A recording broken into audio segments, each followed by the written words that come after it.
चैत्री नवरात्रे का 5वां दिन रहा है, और मान लो कि आपके घर में किसी बच्चे की, लड़के की या लड़की का या मंगल विवाह नहीं हो रहा हो, या शादी नहीं हो रही हो, या उस लड़के लड़की के लिए बहुत प्रयास कर लिया आपने और उसकी शादी हो ही नहीं रही, अथक प्रयास आपने कर लिया और उसका मंगल विवाह नहीं हो रहा, तो ये देवी भागवत में स्पष्ट कहा गया, देवी भागवत में वर्णन किया गया है, देवी भागवत में वर्णित किया गया। और देवी भागवत में कहा गया कि आम का जो पत्ते होते हैं, आम का जो पत्ता होता है, आम का जो पल्लव होता है, उस आम के पत्ते पर हल्दी और सिंदूर, इन दोनों से स्वस्तिक का निर्माण किया जाए। देवी भागवत का संवाद है, बहुत ध्यान देना महाराज। जिन कन्याओं का विवाह ना हो पंचमी के दिन, नवरात्रे की कोई सी भी पंचमी, मतलब जो पंचमी तिथि पड़ेगी, कोई भी नवरात्रा हो, चाहे वो 4 नवरात्रे में से, चाहे वो पौष का हो, अश्विन का हो, चैत्र का हो, आषाढ़ का हो, किसी भी नवरात्रे में आप कर सकते हैं।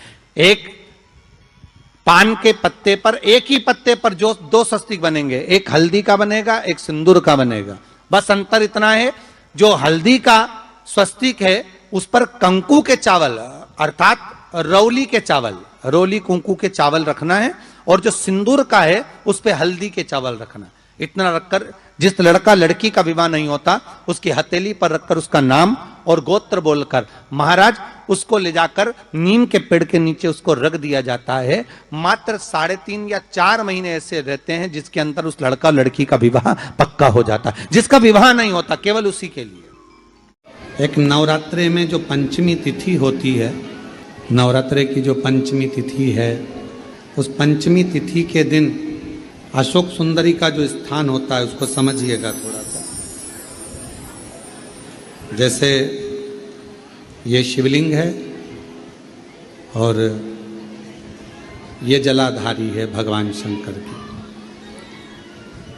ये शिवलिंग, ये जलाधारी, और जलाधारी में जो जल बहता है उसमें बीच में जो मोटी सी लाइन रहती है वो अशोक सुंदरी होती है। जैसे कई बेटे हैं, बेटियां हैं, कोई व्यक्ति व्यापार चालू कर रहा है, कोई व्यक्ति अपना नया भवन निर्माण कर रहा है, नए भवन में जा रहा है, या कुछ अच्छी दुकान खोलना चाह रहा है, कोई अपने लक्ष्य पर पहुंचना चाहता है और पहुंच नहीं पा रहा, तो जो शारदीय नवरात्रे आते हैं, इस शारदीय नवरात्रे में जो मां आद्य शक्ति की पूजन की जो पंचमी तिथि होती है, इस पंचमी तिथि पर अशोक सुंदरी वाली जगह पर, जो अशोक सुंदरी का स्थान है, वहाँ पर लाल पुष्प एक समर्पित करें। जो जलाधारी है, माँ पार्वती, जगत जननी, जगदम्बा, अम्बा, भवानी मैया दुर्गा का हस्त कमल, इस पर 7 जगह पर कहीं पर भी लाल चंदन की बिंदी 7 स्थान पर कहीं पर भी रखनी, और 1 लोटा जल शिव जी को पंचमी के दिन, नवरात्रि की, शारदीय नवरात्रि की पंचमी के दिन कामना करते हुए उत्तर की ओर मुख कर कर, अर्थात यहाँ बैठते हुए शिव जी पर जल चढ़ाना प्रारंभ करें, और अपने मन की कामना कहकर बाबा के पास में जो लाल पुष्प समर्पित करा है उस पुष्प को अशोक सुंदरी वाली जगह से वापिस लेकर आ जाए। जिस लक्ष्य को आप पाना चाहते हो, अच्छी पढ़ाई कर रहे हो, खूब अध्ययन कर रहे हो, खूब मेहनत कर रहे हो, खूब पढ़ो, कोई दुकान खोल रहे हो, व्यापार चालू कर रहे हो, कोई नया कार्य चालू कर रहे हो, उस पुष्प को अपने स्पर्श कर कर या उस पुष्प का दर्शन कर कर आप एक बार जाकर देखो, आपको उस मंजिल तक मां आद्य शक्ति दुर्गा भवानी शिव पहुंचा कर शंकर भाई। और एक निवेदन करूं आप लोगों से कि बन सके दुर्गा सप्तशती का पाठ अगर करते हो या दुर्गा सप्तशती को आप पढ़ते हो तो हिंदी का उसमें नीचे लेख आते रहते हैं, बहुत सारे वर्णन आते हैं, उसका भी पढ़ेंगे तो उसमें बहुत सारी बातें आपको बहुत अच्छी अच्छी। देवी भागवत में दुर्गा सप्तशती में, इनमें बहुत सुंदर सुंदर कल्याण का, यदि गीता प्रेस गोरखपुर से जो कल्याण निकलती है, उस कल्याण का यदि देवी अंक अगर आप पढ़ेंगे माता दुर्गा भवानी पर, बड़ा सुंदर, उसमें भी बहुत सी चीज़ें, माँ आद्य शक्ति की आराधना की, साधना की, पूजन की पद्धति, बहुत सुंदर, उसका ध्यान करें। शिव से कुछ, अगर भगवान शंकर की हम आराधना कर रहे हैं, भगवान शंकर से अगर हम कुछ पाना चाह रहे हैं, तो भगवान शिव की सबसे पहले उससे साधना करो, शिव को पहले अपना बनाओ। कुंडा रखा रहता है, उस कुंडे में गाय के गोबर की गोबरी कंडा जलता रहता है, और उसमें लोग थोड़ी थोड़ी धूप छोड़ते रहते हैं। बोलो सही है? वहां धुआं रहता है, उस धूप का गंध रहता है, उस गूगल की गंध, धूप की गंध रहती। 9 दिन रोज छूटती है, रोज माता के मंदिर। अब कोई कहे कि क्यों भैया एक दिन छोड़ लो, नहीं, वो धूप क्यों छूटी, वो अग्नि क्यों प्रकट करी? पार्वती जी का, देवी जी का, दुर्गा भवानी का अग्नि से क्या प्रेम है, उस ज्योत से क्या प्रेम है, उस धूप से क्या प्रेम है? शिव को जल तत्व प्रिय है और मां आद्य शक्ति को अग्नि तत्व प्रिय है। मां जगतजननी दुर्गा भवानी को, आद्य शक्ति भवानी को अग्नि तत्व प्रिय है। भगवान शंकर को जल चढ़ता है और मां दुर्गा भवानी की ज्योत लगती है, धूप छूटती है, हवन होता है, यज्ञ होता है, मां को प्रियता अग्नि। सती माता चाहती तो अपने प्राणों को कहीं और भी छोड़ सकती थी, फिर हवन की अग्नि में प्राण छोड़ने की जरूरत क्या पड़ गई मां को? हमारे यहां दुर्गा भवानी का, मां जगत जननी का एक मंदिर ऐसा है जहां पर माता की मूर्ति नहीं है, केवल ज्योत की पूजन होती है। कौन सी मां है वो? ज्वाला देवी, जहां पर ज्योत जलाई नहीं जाती, अपने आप पृथ्वी से ज्योत चलती रहती है, अपने आप ज्योत निकलती रहती है, अपने आप ज्योत जलती है, अपने आप ज्योत प्रकट। और बहुत सुंदर जगह, हम कई बार, हमारे एक शिष्य हैं वरुण जी अग्रवाल देवास वाले, हम उनको हमेशा कहते हैं कि एक बार योग लगेगा तो हम आपके साथ माँ के दर्शन करने ज्वाला जी चलेंगे, उनकी कुल देवी है, तो हम उनको कहते रहते हैं अपन माँ के दर्शन। अब कभी कभी ऐसा लगता है माँ के दर्शन करने जाओ और माँ वहां पर कह दे कि बेटा कब आ रहा है शिव पुराण सुनाने। भारत की भूमि पर एक मंदिर ऐसा है माँ जगत जननी का जहां अपने आप ज्योत जलती है, अपने आप, और उसको जलाया नहीं जाता, वो अपने आप प्रकट है। वो ज्वाला रानी पहाड़ों वाली, माँ शेरों वाली, माँ ज्वाला रानी। अब देवी माता को अग्नि तत्व की प्रियता है। माँ को क्या चाहिए? तो कहा मुझे अग्नि तत्व की प्रियता। माँ सती मैया चाहती तो अपने प्राणों को कहीं पर दरवाजे पे त्याग देती। पिताजी मैं जा रही हूं यहां से अपने प्राणों को छोड़ने के लिए। पिताजी, दक्ष प्रजापति जी, तो मैंने, हे दक्ष प्रजापति, आपने मेरे पति का अपमान करा है, मैं अपने प्राणों को छोड़ रही हूं। चाहती तो कहीं पर भी प्राण त्याग देती, फिर यज्ञ की कुंड में क्यों, यज्ञ की अग्नि में क्यों? क्योंकि माँ को वो अग्नि तत्व प्रिय है। अग्नि तत्व।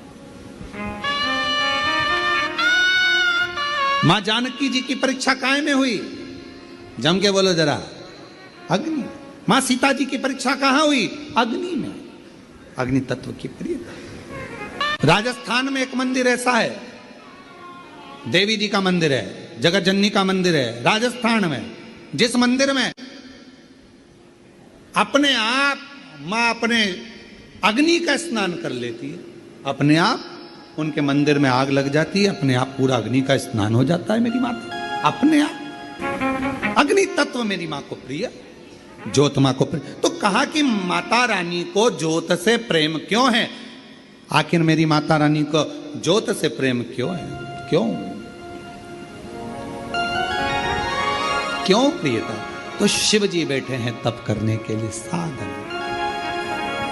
और मेरे भगवान शंकर कामाख्या पीठ पर, कामाख्या शक्ति पीठ पर मेरे भगवान शंकर सारे शक्तिपीठ, क्योंकि उनका मन बेचैन था, मन लग नहीं रहा था, सती चली। आज भी मां कांगड़ा मां चिंतपूर्णी, मां मनसा, मां करोली, मां वैष्णवरानी, मां ज्वाला, जितनी जितनी शक्तिपीठ है, सारी शक्तिपीठों में आज भी हलवे और चने का भोग लगता है। आज भी चना हलवा का भोग लगता है। कोई पूछे उनसे, क्यों साहब ये चने का भोग क्यों लगता है, ये हलवे का भोग क्यों लगता है, तो गुड़ की जगह हलवा है, पर चना आज भी उसी जगह पर है। चने का भोग आज भी मां आदि शक्ति को लगाया। बहुत बीमार रहता है, शरीर में कष्ट रहता है, उसको भोजन नहीं भाता, भूख नहीं लगती, भूख नहीं लग रही, भोजन नहीं भा रहा, भोजन नहीं भा रहा, भोजन अच्छा नहीं लग रहा, भूख नहीं लग रही, शरीर में अन्न नहीं लग रहा, दुबला पतला होते जा रहा है, शरीर खराब होते जा रहा है, तो उससे निवेदन है, अगर बन सके तो प्रयास करना। आप किसी भी देवी के मंदिर में जाकर, किसी भी देवी के मंदिर में जाकर एक दुर्वा, एक बेलपत्र माता के मंदिर में मां शकंभरी के नाम से रखना। उस दुर्वा को वापिस लाना, बेलपत्र को वापिस लाना। बेलपत्र सुबह के समय खाना और दुर्वा शाम के समय खाना। ये दो, एक बेलपत्र एक दुर्वा, लगभग 5 या 7 दिन तक लगातार आपने अगर कर लिया तो भूख भी लगेगी, भोजन भी भाएगा और स्वाद भी आएगा, आपको अच्छा लगेगा। शकंभरी माता का स्मरण कर कर जीव उधर पोषण कर लेता है, उधर वो आद्य शक्ति है, वो दुर्गा, वो भवानी, वो अष्ट भुजा धात्री, जो नवरात्र की साधना करता है, जो मांगता है वो दुर्गा वो दे देती है। अष्टमी तिथि आए, बहुत समय से लगन देख रहे हो, शादी नहीं हो रही, बहुत समय से परेशान हो गए कि विवाह ही नहीं हो रहा, हम तो टेंशन में पड़ गए, लड़की 28 साल 30 साल का लड़का हो गया, विवाह नहीं हो रहा, कुछ मत करो। अष्टमी तिथि आए तो अशोक सुंदरी वाली जो जगह है वहां पर हल्दी की 7 बिंदियां लगा दो, लड़का लड़की का हाथ उस बिंदी पर रखवा दो, उसका नाम गोत्र बोलो, उसी हल्दी में उसके हाथ पीले करवा दो और पीपल के पेड़ पर उस हाथ के 5 छापे पड़वा दो। 3 महीने में विवाह पक्का हो जाता है। 3 बार ताली बजाने वालों के भी भर देता भंडार। एक बार शिखर का दर्शन करने वाले को शिखर पर पहुंचा देता है मेरा भोलेनाथ। इतना दयालु है, इतना कृपालु। पूछो कि नवरात्र में कन्या भोज क्यों कराते हो, दुनिया वालों से पूछो कि नवरात्र में बेटियों को क्यों ढूंढने जाते हो, पूछो कि नवरात्र की अष्टमी और नवमी पर कन्या का पूजन क्यों करते हो, क्योंकि दुनिया वालों को ये मालूम पड़ना चाहिए कि देवी भागवत में लिखा है, एक कन्या एक बेटी जब किसी के घर में मुख झूठा करती है, एक बेटी एक कन्या जब किसी के घर में भोजन करती है तो उसके भंडारे कभी खाली नहीं रहते, इसलिए कन्या पूजन किया जाता है। यदि अपने घर में रहकर अपने दुखड़ों को रोते रहोगे तो तुम्हारा दुख समाप्त होने वाला नहीं है। क्यों? भगवान प्रतिदिन अपने घर के बाहर सुख को, लक्ष्मी को, संपदा को, वैभव को, नंदी को रोज भेजते हैं। और हमारे घर में हम अगर पुराने दुखड़ों को रोज रोएंगे तो हमारा सुख हमारे घर में कभी